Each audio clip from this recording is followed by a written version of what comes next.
안녕하세요. 태종대 친구들 반갑습니다. 자, 오늘 두 번째 복습 강의 한번 시작해 보도록 하겠습니다. 지난 시간에는 우리 흥선대원군에 대해서 함께 공부해 봤죠.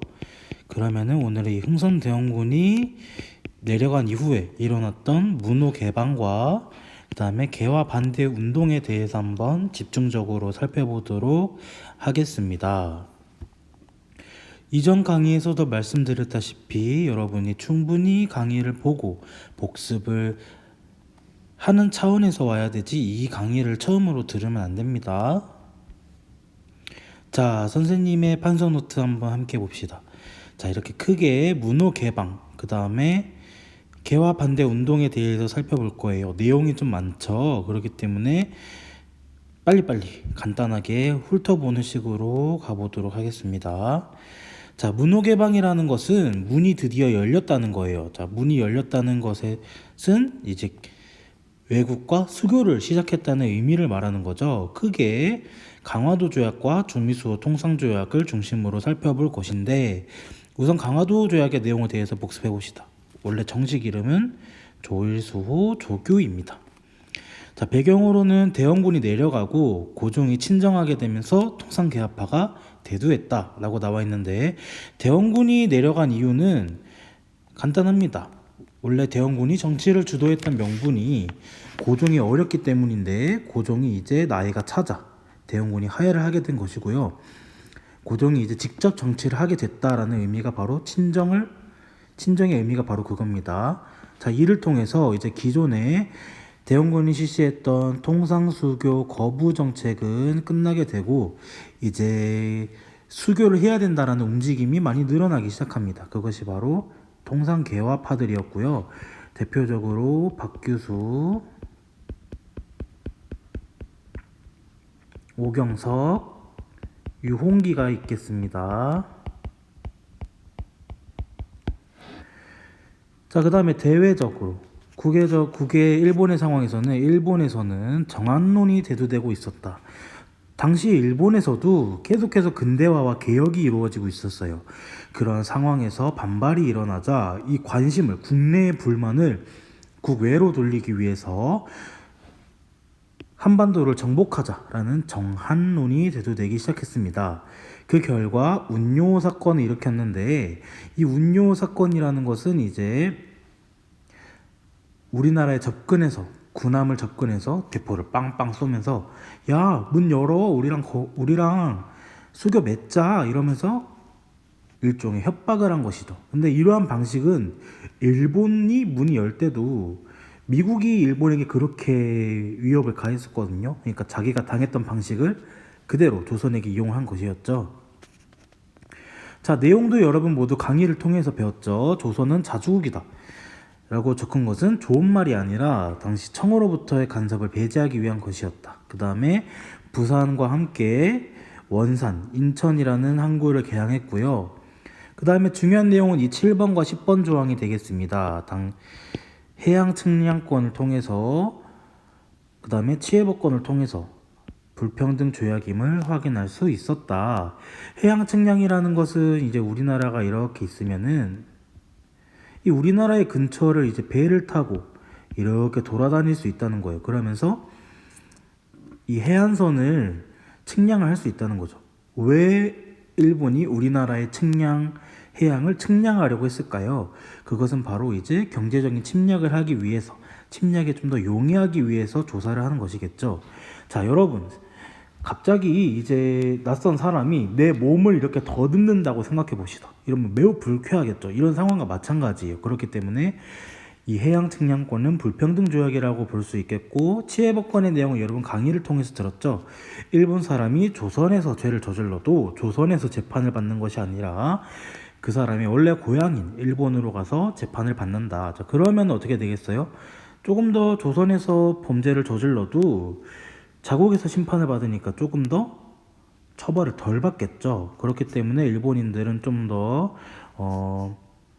과감한 행동을 조선 내에서도 마음껏 할 수 있게 되는 계기가 됩니다. 그렇기 때문에 이 7번과 10번 조약은 불평등 조약이다 라는 사실 여러분 꼭 알아두셔야 되겠습니다. 자, 이 이후에도 이제 여러 조약을 체결하게 됩니다. 그 중에 하나가 조일수호 조규 부록이랑 조일무역 규칙이 있습니다. 자, 이때부터 이제 여러분들의 이제 머리가 아파오기 시작하죠. 하지만 지금은 일단 이해만 해두시면 됩니다. 조일수호 조규의 부속 조약으로서 조일수호 조규 부록과 조일무역 규칙이 체결되었는데, 부록과 같은 경우에는 개항장 내 일본 화폐를 쓸 수 있겠다. 이것은 왜 이렇게 했을까요? 일본이 우리나라에 경제적으로 침탈이 더 용이하게 하기 위해서겠죠.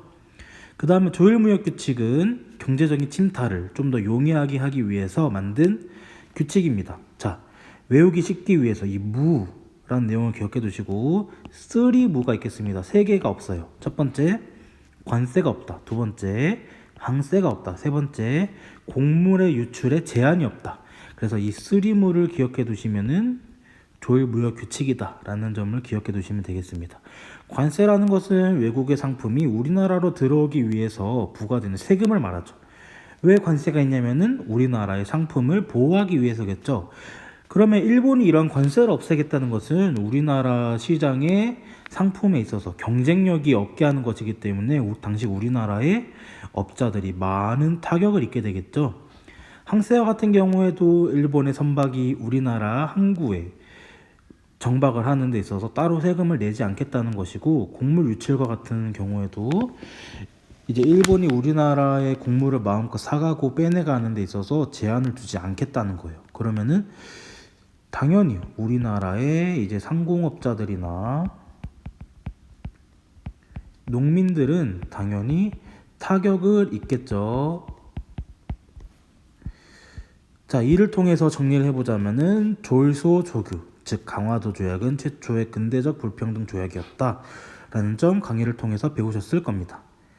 자, 이후에는 1882년 조미수호 통상조약을 체결하게 됩니다. 당시 미국과 재해결하게 된 것이었고요. 배경은 크게 조선책략이라는 책이 있습니다. 이 책은 반드시 중요한데요. 김홍집이 2차 수신사, 즉 일본에 가서 수입해온 외교 전략서요. 외교 전략서. 그러니까 앞으로 이런 불안정한 조선의 상황에서 어떻게 해야 될 것인가 라고 해서 이제 황준신이라는 사람이 적은 책인데, 내용은 다음과 같습니다. 러시아를 방어하기 위해서, 방러 위해서 중국과 친하게 지내고 일본과 결속하고 미국과 연대해야 된다 라고 해서 친중, 결일, 연미를 주장하게 됩니다. 여기에서 이제 연미라는 것에 초점을 두었기 때문에 이제 미국과 조약을 체결하게 되는 것인데, 이 당시에 이제 중국이 주선을 해 주었습니다. 왜냐하면은 이제 아직도 중국은 이제 조선에 대해서 지배권을 갖고 있다라고 생각하고 있었기 때문에 이 중국이 이 조약을 주선하게 됨으로써 어느 정도 이 조선에 대한 입지를 확보하게 되려는 어떤 의도가 있었던 것이었죠. 자, 내용을 보면 다음과 같습니다. 관세를 넣고, 관세에 대해서 설명했죠. 그 다음에 여기서 중요한 거는 이외의 내용들이었어요. 거중조정, 치해법권, 체해국 대우. 거중조정과 같은 경우에는 조선이 뭐 다른 나라와 대립이 있을 경우에 미국이 도와주겠다라는 내용이고, 이 관세와 거중조정의 내용만 보면은 상당히 좋아 보입니다. 하지만 이후에 조선이 일본의 침입을 받는 과정에서 미국이 도와주지 않는 것으로 보아 이 거중조정은 잘 지켜지지 않았다라는 것을 알 수 있습니다. 그러면 이제 불평등 조약의 내용에 대해서 살펴볼까요? 자, 치해법권과 체해국 대우가 있습니다. 치해법권 아까 설명했고, 체해국 대우에 대해서 이제 강의로 들었겠지만 한 번 더 설명을 해줄게요. 자, 예를 들어서 선생님이 있어요. 그 선생님이 뭐 A라는 사람에게 이제 뭘 줄까요? 뭐 피자를 줬다고 해봅시다. 그런데 이제 B라는 국가와는 최애국 대우 조항이 있어요. 그러면 미국이 우리나라에게 요청할 수 있는 거죠. 너 왜 나한테는 피자 안 줘? 너 A한테는 피자 줬잖아. 이렇게 말하게 되는 거죠. 그래서 미국한테도 피자를 주게 되는 거죠. 그래서 최애국 대우를 간단하게 설명해 보자면은 자동 업그레이드 규정이 있는 거예요. 자동 업그레이드. 그래서 더 유리한 조항이 다른 국가에 있을 경우에 우리나라에서도 그 좋은 조항만큼의 혜택을 자동으로 업그레이드를 해줘야 된다. 그래서 최고로 혜택받는 국가가 되도록 대우를 해줘야 된다라고 해서 최국 대우가 되겠습니다. 상당히 불평등한 내용이죠. 이를 통해서 이제 나중에 다양한 국가와 최국 대우를 맺게 되면서 이제 조선이 거덜나게 되는 지경까지 이르게 됩니다. 이 점 잘 기억해 두세요. 자, 이후에 미국과 문을 열게 되면서 이후에 이제 서양과도 수교를 맺게 되고 그 중에서 프랑스에 집중해줘야겠죠. 프랑스가 가장 늦게 수교를 하게 됩니다.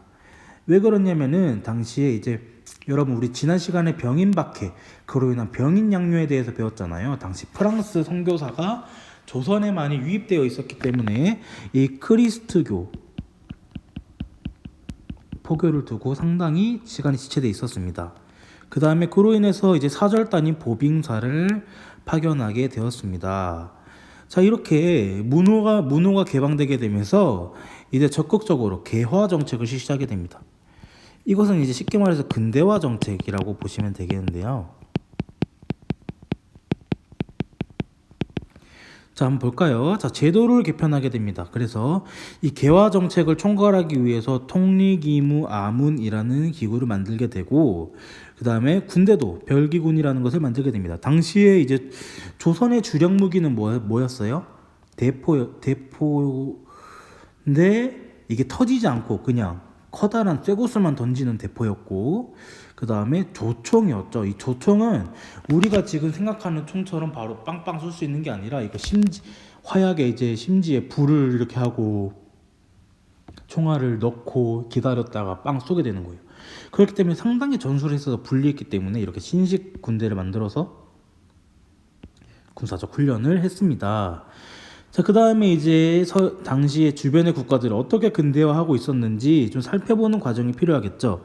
그렇기 때문에 문물 수용을 위해서 이제 사절단을 보내게 됩니다. 자, 당시에 청나라에는 영선사라는 것을 파견했고 주로 이제 무기 제조와 훈련법을 배우기 위해서 파견을 하게 됩니다. 일본과 같은 경우에는 수신사와 조사시찰단을 파견했다고 배웠죠. 특히 조사시찰단과 같은 경우에는 대놓고 파견하지 않고 반발이 있을 수도 있으니까 일본의 암행어사 방식으로 몰래 가게 됩니다. 자, 그래서 이후에 이제 갔다 오게 되면서 여러 기구를 설치하게 되는데 이 영선사 무기제조법을 배워오면서 기기창이라는 것을 만들었고요. 그 다음에 일본에서 다양한 문물들을 보게 되면서 이 신문을 발행하는 반문국, 화폐를 만드는 전환국, 우편산물을 담당하는 우정국을 만들게 됩니다. 자, 이렇게 지금까지 문호개방과 개화정책에 대해서 내용을 살펴봤습니다. 자, 그럼 바로 다음 내용 살펴보겠습니다. 자, 이렇게 문호를 개방하고 개화정책을 실시하는데 이 당시에 이제 조선 사회의 입장에서는 이게 상당히 급진적인 상황이었기 때문에 이에 대해 반발하는 입장이 나오겠죠. 그래서 이 양반 유생을 대상으로 해서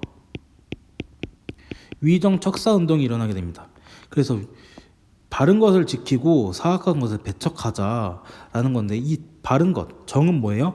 성리학적 전통, 기존의 이제 조선 유교 질서를 말하는 것이죠. 그 다음에 사악한 것을 배척하자 할 때 이 사는 뭐냐면 서양의 문물을 말합니다. 자, 그래서 크게 4단계로 나누어지게 되는데요. 여러분이 이거 다 배웠죠? 강의를 통해서 간단하게 복습만 해봅시다. 1960년대에 이항선이 출몰했을 때에는 통상을 하지 말자라고 했습니다. 당시에 이 입장과 같은 경우에는 대원군이 집권하고 있었기 때문에 이 입장이 수용될 수 있었습니다. 하지만 1976년에 강화도 조약호를 통해서 문호를 개방하게 되죠. 이러한 개항에 반대하게 되는 입장도 나타나게 되는데 대표적으로 최익현이라는 인물이 있었습니다. 이 최익현이라는 인물은 이제 자주 나오게 되는데 주로 어떤 주장을 했었냐면 이 대원군의 정책에 호포제와 같은 대원군의 정책에 비판을 하기도 했었고요. 그 다음에 위정척사 운동을 하게 되고 나중에 일본에 대항하여 의병을 일으키게 됩니다. 자, 1880년대에서는 본격적으로 통리기무아문을 중심으로 개화 정책을 실시하게 된다고 방금 살펴봤죠. 그렇기 때문에 개화를 반대하는 움직임이 일어나게 됩니다.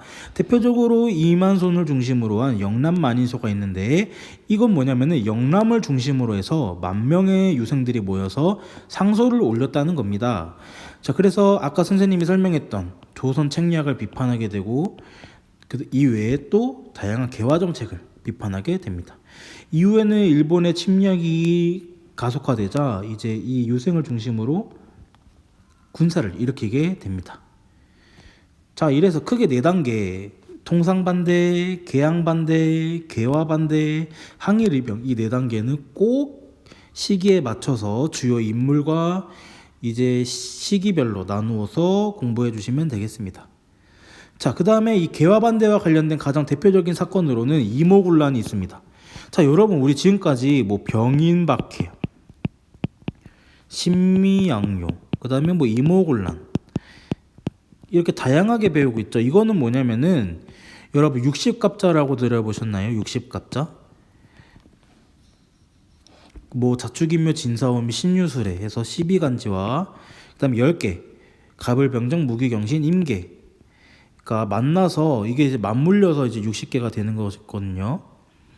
그래서 60 연도에 따라서 이제 달라요. 올해의 연도도 있고 뭐 이전의 연도도 있고 그러겠죠. 그래서 뭐 여러분들이 배웠던 임진왜란, 병자호란 이런 것도 다 60가짜에 해당되겠습니다. 그럼 이모군란도 그거에 해당되는 거죠. 이모년에 일어난 군사들의 반란이다. 그래서 이모군란이 되겠습니다.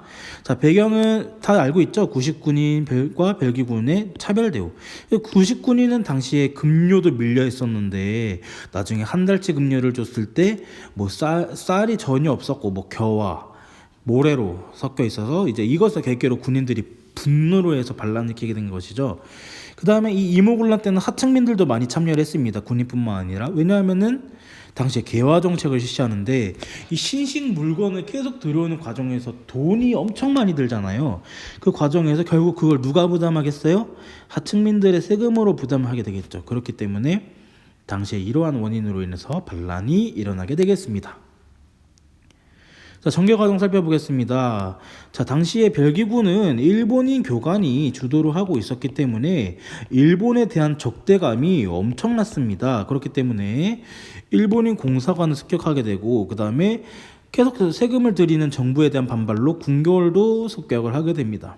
이 과정에서 일본인 교관과 그 다음에 당시에 이제 민씨 일파 이 민씨와 같은 경우에는 이제 고종의 부인이었던 민비의 세력, 외척 세력을 말하는 거겠죠. 이들을 제거하려고 시도를 했고요. 그 다음에 당시에 이제 이러한 개화 정책을 반대했던 대원군을 다시 데려오게 됩니다. 그러면서 별기군과 통리기무 아문이었던 이런 개혁 정책의 중심이 되었던 이 두 가지를 없애게 되고 개화를 중단하게 됩니다. 자, 이 일 통해서 민비는 헐레벌떡 놀라서 청에 도움을 요청하게 되죠. 그러면서 진압이 되고 그 결과 이제 이모군란은 실패하게 됩니다. 대원군은 청에 납치가 되고요.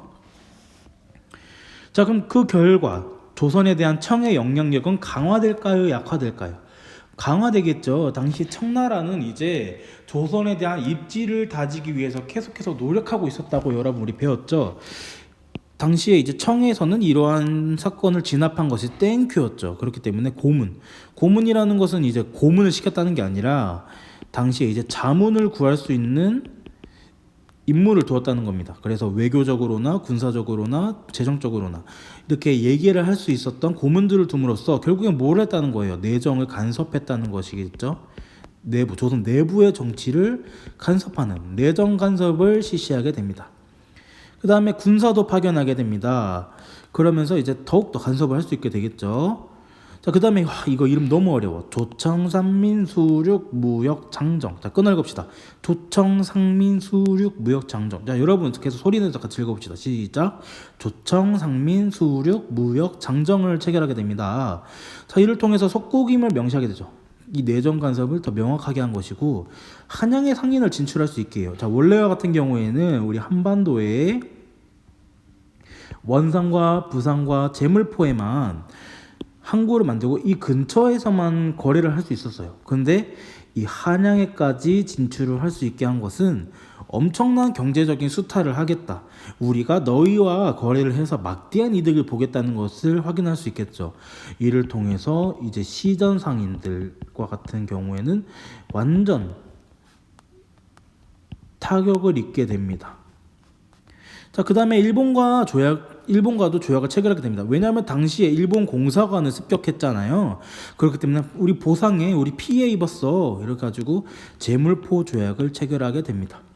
자, 그러면서 배상금도 줬고요. 그다음에 야 너희 또 나중에 공사관 부시면 어떡하냐 이러면서 공사관에 군사를 주둔하게 됩니다. 자, 그러면 이 이모군란의 결과 청과 일본 모두 군사가 주둔할 수 있음을 확인할 수 있었죠. 이 점 기억해 두시면 되겠습니다. 자, 그러면 교과서의 내용을 함께 가볍게 읽으면서 이제 정리를 해볼까요? 자, 첫 번째, 통상개화론의 대두. 자, 메이지 유신 이후, 메이지 유신은 아까 일본에서 일어난 일본의 근대화 운동을 말합니다. 일본의 근대화 개혁. 이거는 이제 나중에 뒤에 세계사 파트 할 때 자세히 배울 거고요. 이것만 알면 됩니다. 그래서 메이지 유신 이후 새로운 외교 관계를 맺으려다 실패하자. 그러니까 이 근대화 개혁 이후에 천황의 일제가 강해져. 일본에는 아직도 천황이라는 존재가 존재하죠. 그렇기 때문에 이제 이 천황이라는 용어를 쓰고 약간 더 지위를 높여서 외교 문서를 보내자 조선은 이를 상당히 달갑지 않게 받아들인 거죠. 너 그 정도 급이야? 너 그 정도 클래스 아니야? 이러면서 반대를 하자 이제 조선을 무력으로 침공하자는 정한론이 대두되게 된 것이죠. 자, 정한론은 실현되지 않았으나 여전히 관심을 갖고 있었고, 그 다음에 한편 국내에서는 박규수, 오경석 등의 이제 중심으로 자주적으로 문호를 개방하고 서양의 문물과 제도를 받아들여 근대적인 개혁을 한다고 주장하였다. 이거 통상개화론자들을 말하는 거죠. 그래서 대원군이 물러나고 고종이 직접 친정을 했다고 아까 노트에 나와 있었죠. 친정하게 되자 외교 정책에도 변화가 나타나게 된 것이었죠. 자, 옆에 사진 볼까요? 박규수입니다. 박규수는 실학자 박지원의 손자였기 때문에 실학자는 당시 실학자 여러분 역사 원에서 배웠죠. 조선 후기에 개혁을 주장하던 세력이었기 때문에 상당히 이제 개화를 하는데 문을 여는데 관심을 갖고 있던 계열이었습니다. 그다음에 우리 여러분 박규수 하면 이름이 익숙하지 않나요? 이 박규수와 같은 경우에는 여러분 우리 저번 시간에 배웠잖아요. 제너럴 셔먼호 사건을 주도하던 사람이었습니다. 이거 제너럴 셔먼호 같은 경우에는 약탈이 일어나고 있었기 때문에 박규수가 전체적으로 저지를 한 것이지 문을 여는 것에 대해서는 반감을 갖고 있지 않던 인물이었어요. 이것은 명확하게 찍고 가시고 계속해서 이제 다음 읽어봅시다. 강화도 조약의 체결. 자, 일본은 운요 사건을 일으켰다. 운요 사건 옆에 한번 가서 볼까요? 운요를 강화도 앞바다에 진입하여 이제 피해를 입었다. 계속해서 협박을 한 것이죠. 야, 우리랑 거래하자 이런 거죠. 자, 그래서 조선의 개화를 강요하였다. 이를 계기로 조선은 일본과 강화도 조약을 맺어 문호를 개방했다. 강화도 조약은 조선과 외국과 맺은 최초의 근대적 조약이지만 이건 의의겠죠. 그 다음에 일본의 해양 측량권과 치해법권 등을 인정한 불평등 조약이었다. 다 기억하고 있죠. 치해법권 내용 봅시다. 옆에 볼까요? 외국인이 현재 거주하고 있는 국가의 국내법을 적용받지 않을 권리를 말한다. 이거 아까 선생님이 예시 설명했죠. 넘어가겠습니다. 이어 체결된 부속 조약에서는 개항장의 일본의 화폐 유통과 이거는 뭐예요? 적어봅시다. 조일수 조규부록.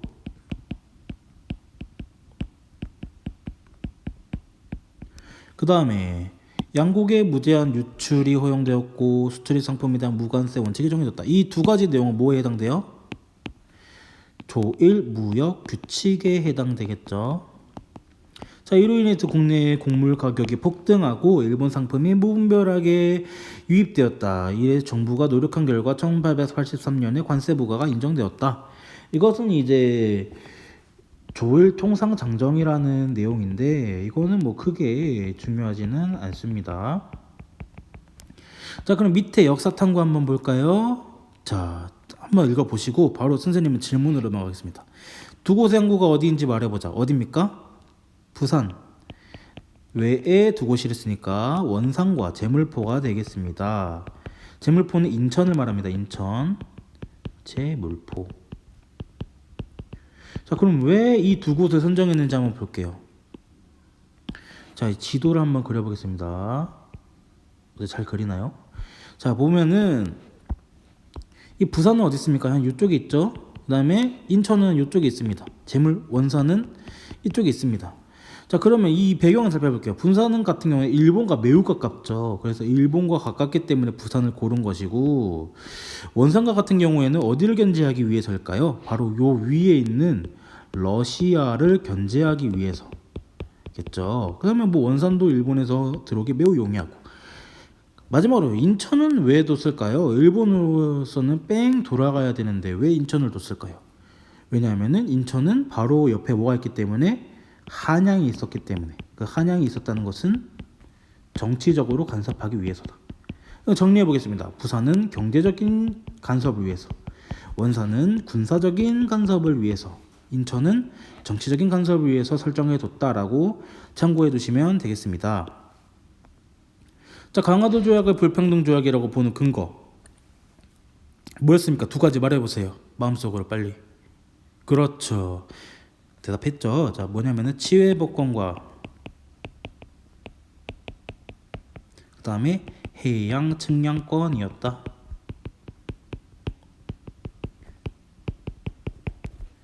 자, 그럼 바로 넘어가겠습니다. 서양 열강과의 수요.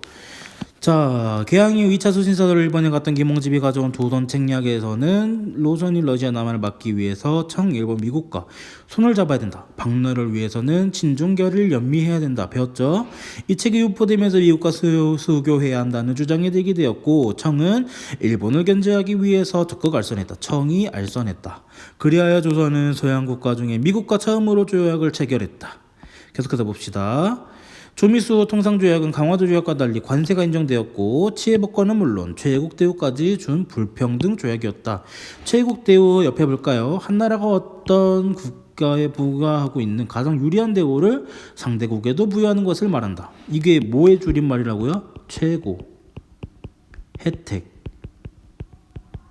국가가 바로 우리나라가 되어야 된다라는 거죠. 자, 이후에도 여러 나라와 수교를 했었고 열강의 친일이 가속화되었다라고 나와 있네요. 자, 이거 봅시다. 조선 책략. 자, 오늘날 조선이 세워야 할 책략으로 기역을 막는 것보다 어디를 막아야 된댔어요? 그렇죠. 러시아. 그 다음에 중국과 친하고 일본과 맺고, 그 다음에 어디와 이어짐으로써 친중 결일 연 뭐라고요? 미국. 기억하시죠? 자, 옆 밑에 보빙선은 간단하게 읽어보면 되겠습니다. 뭐 선생님이 이 사진이 개인적으로 재밌더라고요.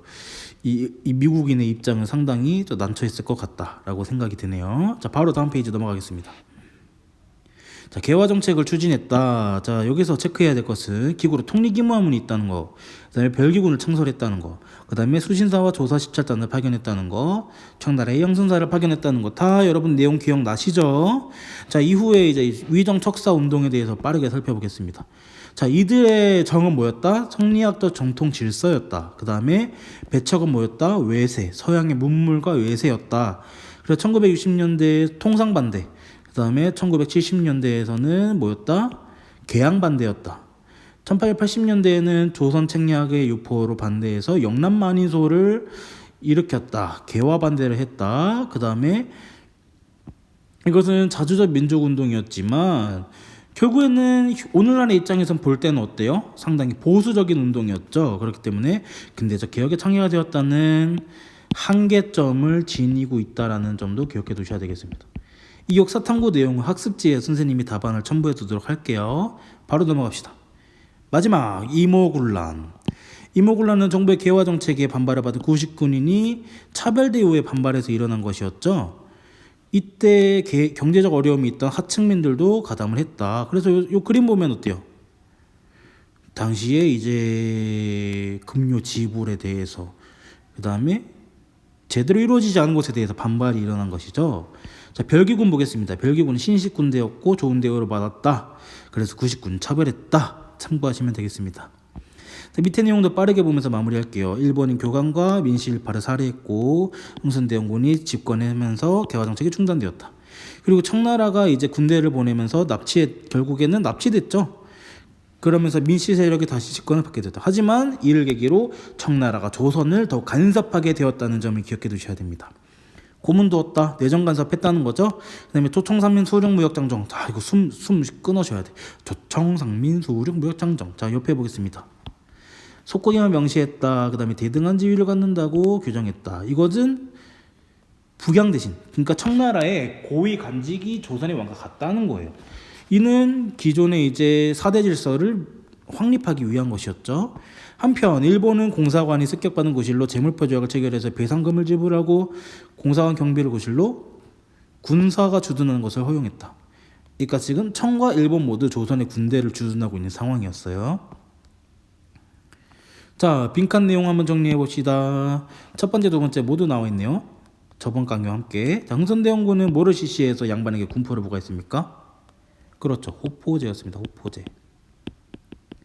프랑스는 뭐 당시 외교장각에 보관 중이던 각종 도서와 문화재를 약탈했습니까? 이 외교장각에 의궤가 있었죠. 뭐일 때였어요? 병인양요였죠. 병인양요. 세 번째, 황준원이 지은 땡땡땡땡은 조선과 미국의 수교에 영향을 줬다. 이거 뭐예요? 조미수호 통상조약. 그럼 조미수호 통상조약에 영향을 준 서적의 이름은 뭡니까? 그렇죠, 조선책략입니다. 자, 틀린 부분의 밑줄을 긋고 옳게 고쳐 쓰봅시다. 조미수호 통상조약은 조선이 유국과 맺은 최초의 근대적 조약이다. 아니죠. 외국이 아니라 뭡니까? 서양과 맺은. 아니면은 이게 맞으려면은 이걸 뭐로 바꿔야 되겠어요? 강화도 조약으로 바꿔야겠죠. 두 번째 봅시다. 조선은 청해 수신사를 파견하여 근대 무기 제조술과 훈선을 법은 배웠다. 수신사는 아니죠. 수신사는 일본에 파견한 거잖아요. 그럼 뭐가 되어야 되겠습니까? 영선사가 되어야 되겠습니다. 세 번째, 정부의 개화 정책에 반발해 별기군이 임무곤란을 일으켰다. 별기군은 당시 신식군대로서 최고의 혜택을 받고 있었죠. 별기군이 아니라 구식군인이었다. 자, 여기까지 오늘 배운 내용 정리해봤습니다. 참 좀 길었던 것 같아요. 여러분, 이거 복습 강의니까 한 번에 안 들어도 되고 나눠서 들어도 됩니다. 그렇기 때문에 뭐 천천히 복습하시면서 궁금한 점 언제든 질문으로 댓글로 질문 주시고요. 공부하느라 수고했습니다. 여러분.